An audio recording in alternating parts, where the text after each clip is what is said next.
Hi friends, welcome to my channel. సంభోగంలో మీ భాగస్వామిని సంతృప్తి పరచడానికి ఈ చిట్కాలను అనుసరించండి. బెడ్లో ఫోర్ప్లేకు ప్రాధాన్యత ఇవ్వండి. చాలామంది సన్నిహిత్యం అంటే కేవలం ప్రధాన చర్య మాత్రమే అని భావిస్తారు. కానీ నిజానికి ఒకరినొకరు అర్థం చేసుకోవడం, భావోద్వేగంగా దగ్గరవ్వడం, ఆప్యాయతను పంచుకోవడం కూడా అంతే ముఖ్యమైన భాగాలు.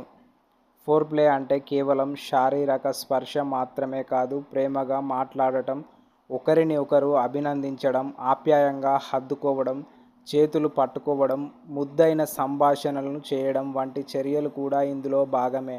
ఇవి ఇద్దరి మధ్య నమ్మకాన్ని పెంచి మరింత సౌకర్యవంతమైన వాతావరణాన్ని సృష్టిస్తాయి. ముఖ్యంగా మహిళలకు భావోద్వేగ అనుబంధం, భద్రత, ప్రశాంతమైన వాతావరణం చాలా కీలకంగా ఉంటుంది. అందువల్ల తొందరపడకుండా ఇద్దరు సౌకర్యంగా ఉన్నారో లేదో తెలుసుకుంటూ ముందుకు వెళ్ళడం మంచిది. అలాగే ప్రతి వ్యక్తి ఇష్టాలు, అభిరుచులు వేరువేరుగా ఉంటాయి. అందుకే మీ భాగస్వామికి ఏది సౌకర్యంగా అనిపిస్తుందో అడిగి తెలుసుకోవడం, వారి అభిప్రాయాన్ని గౌరవించడం చాలా అవసరం. పరస్పర అంగీకారం, గౌరవం, ఆప్యాయత ఉన్నప్పుడు సాన్నిహిత్యం మరింత సంతృప్తికరమైన అనుభవంగా మారుతుంది. రెండవది, సరైన ఒత్తిడిని వర్తింపచేయండి. సాన్నిహిత్యంలో చాలామంది చేసే ఒక సాధారణ పొరపాటు ఏమిటంటే తమ భాగస్వామికి ఏది సౌకర్యంగా ఉంటుందో తెలుసుకోకుండా తొందరపడటం. కానీ ప్రతి వ్యక్తి శరీరం, అనుభూతులు, సౌకర్య స్థాయి ఒకేలా ఉండవు.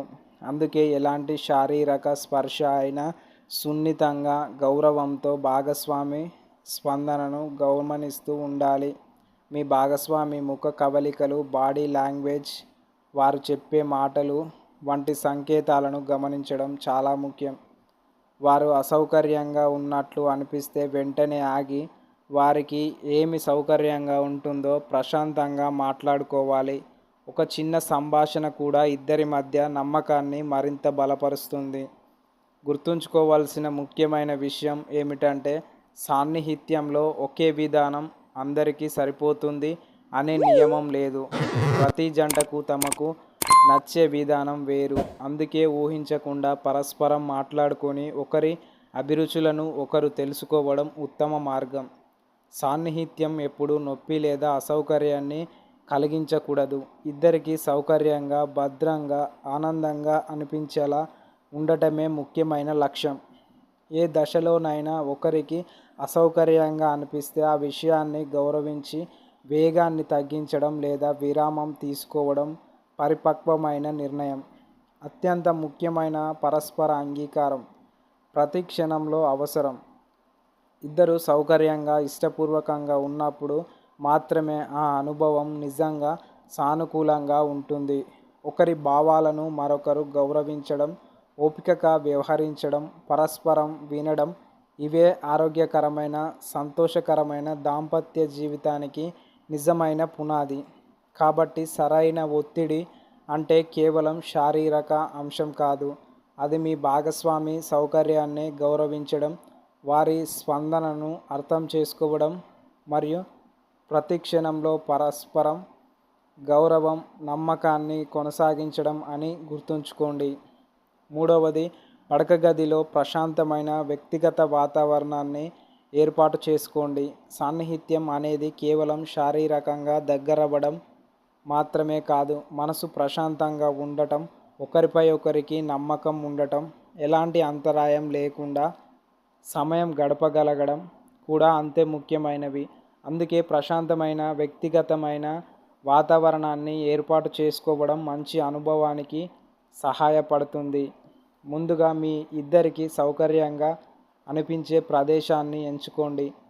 ఫోన్ కాల్స్, నోటిఫికేషన్లు లేదా ఇతర అంతరాయాలు లేకుండా కొంత సమయం కేటాయిస్తే ఇద్దరూ ఒకరిపై ఒకరు దృష్టి పెట్టడం సులభం అవుతుంది. ఇలాంటి చిన్న మార్పులు కూడా సంబంధంలో నాణ్యమైన సమయాన్ని పెంచుతాయి. గది పరిశుభ్రంగా, చక్కగా ఉండడం కూడా మనసుకు ప్రశాంతతను ఇస్తుంది. గజిబిజిగా ఉన్న వాతావరణం కొన్నిసార్లు ఒత్తిడిని పెంచవచ్చు.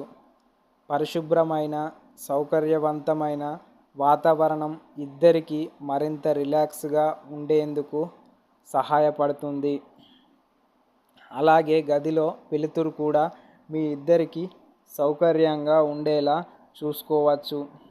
కొంతమంది ప్రకాశవంతమైన వెలుతురు ఇష్టం ఉంటే మరికొందరికి మృదువైన వెలుతురు లేదా కొద్దిగా డిమ్ లైటింగ్ సౌకర్యంగా అనిపించవచ్చు. ఇక్కడ ముఖ్యమైనది ఏది సరైనది అనే విషయం కాదు, మీ ఇద్దరికి ఏది సౌకర్యంగా అనిపిస్తుందో అదే ఎంచుకోవడం. ప్రైవసీ కూడా చాలా ముఖ్యమైన అంశం. ఎలాంటి భయం, ఆందోళన లేదా అంతరాయం లేకుండా ఒకరితో ఒకరు మాట్లాడుకునే అవకాశం ఉన్నప్పుడు భావోద్వేగంగా మరింత దగ్గరవ్వడం సులభం అవుతుంది. నమ్మకం, భద్రత ఉన్న వాతావరణం ఆరోగ్యకరమైన సంబంధానికి బలమైన పునాది. గుర్తుంచుకోండి, మంచి వాతావరణం అంటే ఖరీదైన అలంకరణలు లేదా ప్రత్యేక ఏర్పాట్లు కావాల్సిన అవసరం లేదు. పరస్పర గౌరవం, సౌకర్యం, పరిశుభ్రత, ప్రశాంతత మరియు నాణ్యమైన సమయం ఇవే అత్యంత విలువైన అంశాలు. చివరగా, ప్రతి జంట అభిరుచులు వేరువేరుగా ఉంటాయి. అందుకే ఒకరితో ఒకరు మాట్లాడుకొని ఇద్దరికీ సౌకర్యంగా ఉండే వాతావరణాన్ని కలిసి ఏర్పాటు చేసుకోవడం ఉత్తమ మార్గం.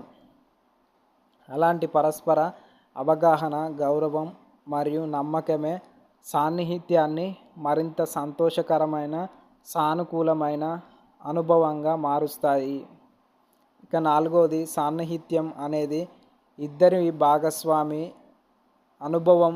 ఆరోగ్యకరమైన సంబంధంలో సాన్నిహిత్యం అనేది ఒక వ్యక్తి కోరికలు లేదా అవసరాల గురించి మాత్రమే కాదు, అది ఇద్దరు కలిసి పంచుకునే అనుభవం. పరస్పర గౌరవం, నమ్మకం, అంగీకారం మరియు ఒకరి భావాలను మరొకరు అర్థం చేసుకోవాలనే మనస్తత్వం ఉన్నప్పుడే ఆ అనుభవం నిజమైన అర్థాన్ని పొందుతుంది. చాలామంది భాగస్వామి ఏమనుకుంటున్నారో అని ఊహిస్తారు, కానీ ఊహించడం కంటే మాట్లాడుకోవడం చాలా మంచిది. మీ భాగస్వామికి ఏది సౌకర్యంగా ఉంటుంది, ఏది ఇష్టం ఉండదు అనే విషయాలను ప్రశాంతంగా చర్చించుకోవడం సంబంధాన్ని మరింత బలపరుస్తుంది. సాన్నిహిత్యంలో గెలుపు, ఓటమి అనే భావన ఉండకూడదు. ఇద్దరూ సంతోషంగా, సౌకర్యంగా, గౌరవించబడ్డామని భావించినప్పుడే అది సానుకూల అనుభవంగా మారుతుంది. అందుకే మీ భాగస్వామి భావోద్వేగాలను కూడా శారీరక సౌకర్యంతో సమానంగా విలువ ఇవ్వాలి. అలాగే ప్రతి వ్యక్తి అవసరాలు కాలానుగుణంగా మారవచ్చు. అందువల్ల ఒకసారి మాట్లాడుకున్నారని సరిపోదు. ఒకరి భావాలను మరొకరు వినడం, అవసరమైతే మార్పులు చేసుకోవడం, పరస్పరం సహకరించడం ఆరోగ్యకరమైన సంబంధానికి సంకేతం. గుర్తుంచుకోండి, సాన్నిహిత్యం అంటే కేవలం దగ్గరగా ఉండడం కాదు, ఒకరిని మరొకరు గౌరవించడం, అర్థం చేసుకోవడం, విశ్వసించడం మరియు కలిసి ఆనందకరమైన అనుభవాన్ని పంచుకోవడమే దాని అసలు ఉద్దేశం. ధన్యవాదాలు.